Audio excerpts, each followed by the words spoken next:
this geometry lesson, we're going to learn all about triangles. You may remember from the lesson about polygons that triangles are special polygons that always have 3 sides and 3 angles. And that's what the word triangle means. Tri means 3, and angles means angles. Okay, that's easy enough. 3 sides, 3 angles. But what else is there to know about triangles? Well, for starters, we're going to learn how to classify triangles.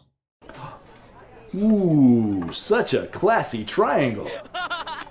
But seriously, there's 2 different ways to classify or organize triangles.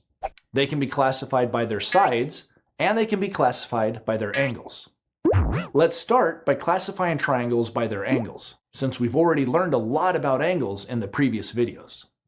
You may remember from our first video about angles that there's 3 types of angles. There's right angles, acute angles, and obtuse angles.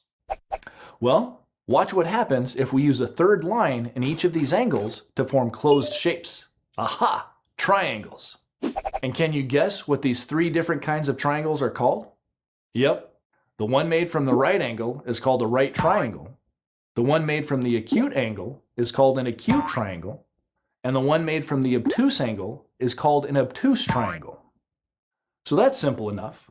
But notice that for each of our 3 triangles, the new angles that were formed when we closed the shapes are all acute angles. So triangles always have at least 2 acute angles. And it's the other angle that determines what type it is. That's important to know so you don't get tricked. For any given triangle, just because you see one acute angle, that doesn't mean it's an acute triangle. You have to look at all the angles to tell if it's an acute triangle. The situation's easier with right and obtuse triangles because you can only have one right or obtuse angle per triangle. So as soon as you spot one of those kinds of angles, you know what type of triangle you have. All right then, classifying triangles by angles is pretty simple. But we can also classify triangles by their sides. If we pay close attention to the length of each side of a triangle, we can see that there's 3 possibilities. First of all, if all 3 sides of a triangle are exactly the same length, then we call it an equilateral triangle. It's kind of a long word, but it's easy to remember because it sounds like it has the word equal in it. To see the second possibility, let's take the top vertice of our equilateral triangle and move it up like this. See what happened? 2 of the triangle's sides got stretched by the same amount, but the bottom side remained the same. Now we have a triangle that has only 2 equal sides, and that's called an isosceles triangle. That's a long word too. The best way to remember that is to look at an isosceles triangle and say its name 20 times as fast as you can.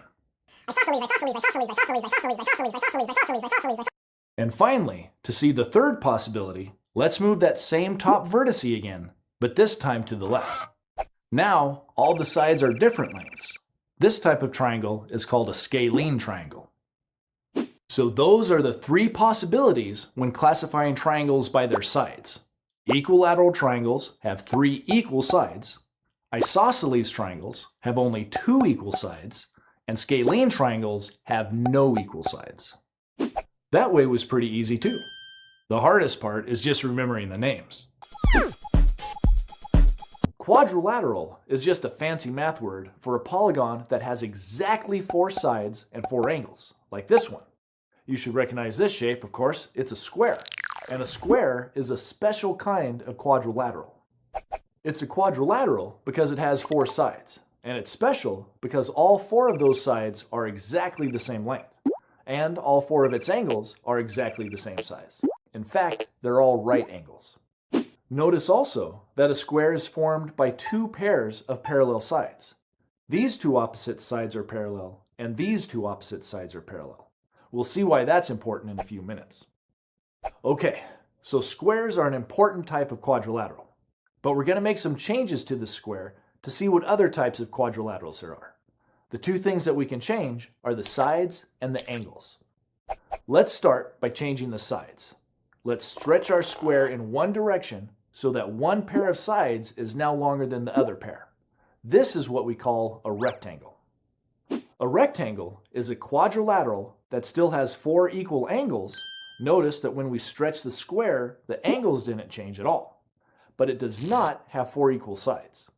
Again, notice that just like a square, a rectangle is made from two pairs of parallel sides.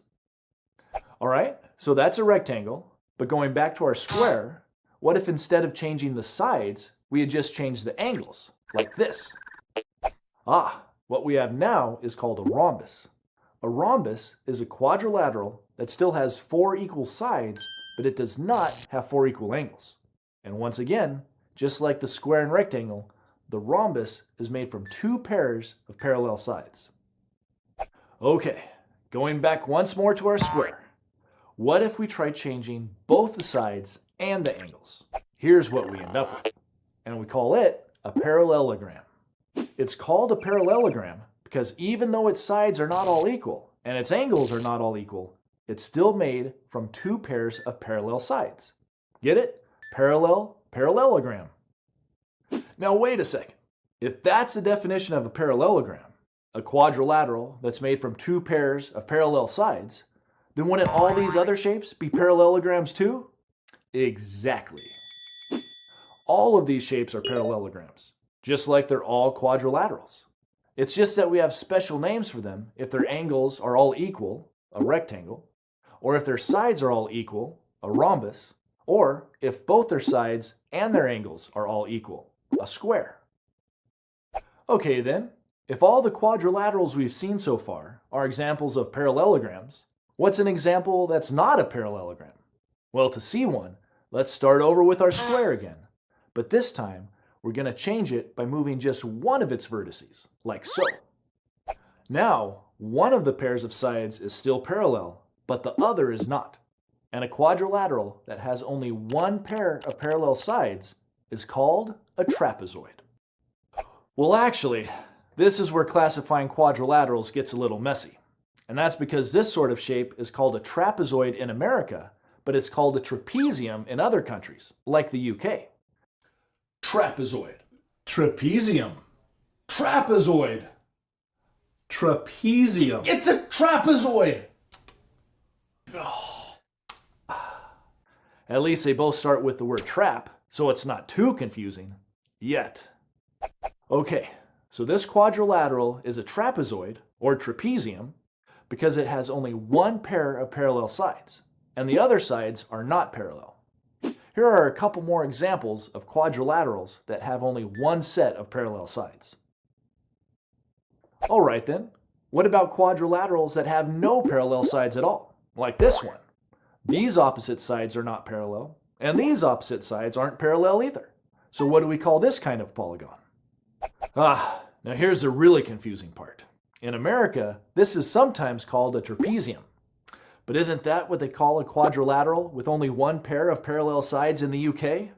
Yep. Unfortunately, the same word is used to describe 2 different things in 2 different countries. Trapezium. Trapezium. Trapezium. Trapezium. Trapezium. Trapezium! Well, at least they both like football. But to keep things clear at Math Antics, we're not going to call a quadrilateral that has no parallel sides a trapezium.